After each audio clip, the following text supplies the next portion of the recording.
Poštovani prisutni, dami i gospoda, čest mi je da se obratam na ova konferencija na Обединетата македонска диаспора. Познатиот американски историчар на емиграцијата Маркус Хансен стана познат по тезата дека во секоја диаспора третата генерација се обидува да го открие она што втората генерација се трудела да го заборави.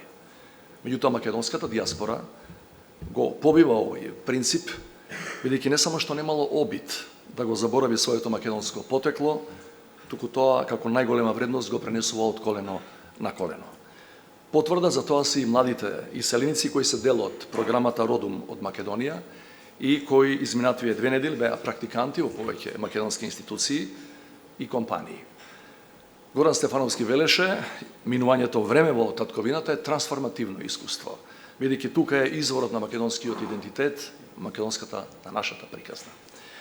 Особено е важно што интересот на македонската диаспора не се сведува на некаква пасивна носталгија, туку е пример за активен ангажман и волја за вклучување во современите процеси во татковината. За тоа сведочи и денешнава конференција, која има за цел да ги сподели највредните искуства, знаења и успеси на диаспората. А успеси има многу. На моите патувања низ Европа и светот редовно се среќавам со успешни македонки и македонци кои се почитувани и високо вреднувани во општествата во кои живеат.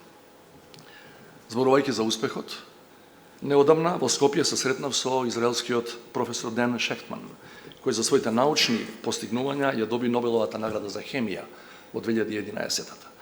На неговото прашање за тоа кои се најголемите македонски достигнувања од независноста до денес, му одговорив дека, погледнато во историска перспектива, првото и најважно достигнување е тоа што станавме држава. И тоа што обстанавме како држава и покрај сите предизвици. Независноста ја стекнавме во исклучително сложени геополитички и безбедносни околности на крајот на студената војна и на почетокот на крвавиот распад на поранешната држава. Се соочивме и се уште се соочуваме со долга серија на негирања, притисоци и блокади на нашите интеграции, со конфликти внатре и околу нас, што донесува рецесии и деструкции, ни одзеда огромно време, енергија и можности и поради тоа некој пат правевме тешки компромиси.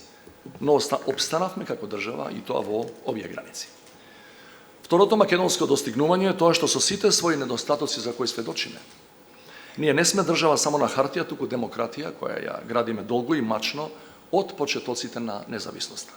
На прославата на 30 години од 8 септември 1991-та реков дека власта која македонските граѓани ја избираат на слободни и демократски избори не може да биде полоша од било која власт од надвор наметната, како што било со векови во минатото под туѓа власт.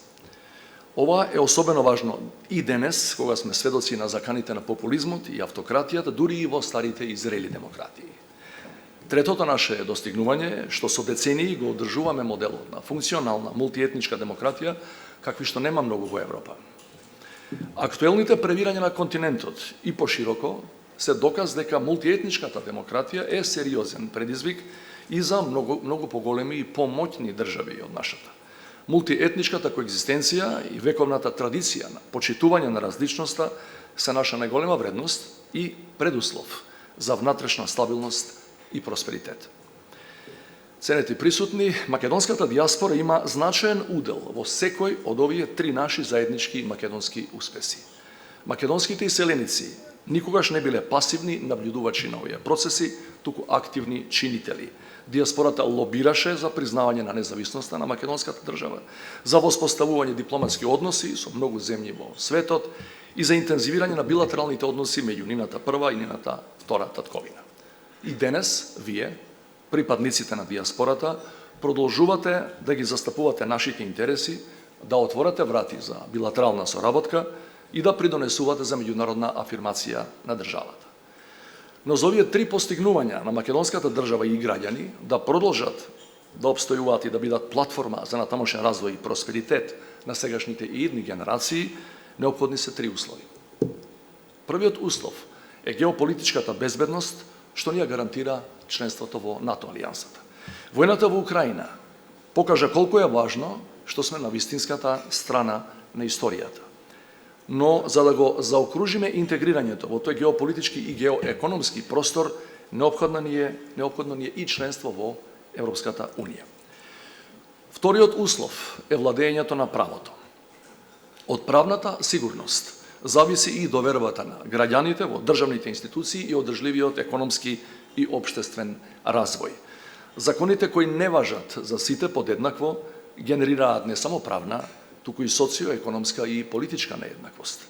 За да ја постигнеме таа цел, ние мора да вложиме далеку повеќе енергија во борбата против непотизмот, корупцијата и организираниот криминал, партизацијата и етнизацијата и на политиката и на институциите. Третиот услов е динамичен економски развој и раст. Мора да изградиме економија заснована врз новите технологии и да вложуваме во развојот на иновативните екосистеми. Круцијално е да го затвориме јазот на дигитални вештини и дигитално образование со развиениот дел од светот, за младите да можат да најдат добро платена работа и овде, во својата татковина. Почитувани, верувам дека најголемата инвестиција која диаспората може да ја направи во татковината не се финансиските средства, иако се важни.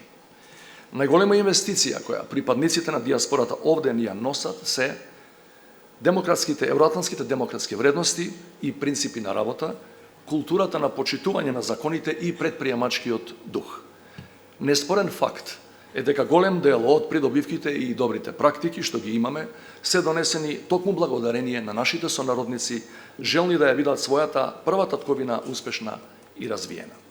Добар пример во таа насока е Македонија 2025, која беше вклучена во изработката на стратешката рамка за развој МКД 2030 и која секоја година организира летни кампови за изворедност, каде ги поврзува младите македонци независно од тоа каде живеат. Денешнава конференција на обединетата македонска диаспора е исто така еден одличен пример.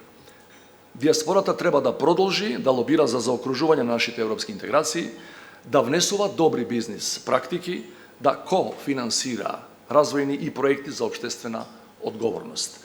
Токму оваа тријада на геополитичка безбедност, правна сигурност и економска оддржливост е најголемата гаранција дека ќе достигнеме многу поголем економски развој, повисока доверба во институциите и што е многу важно, драстично помало иселување на младите.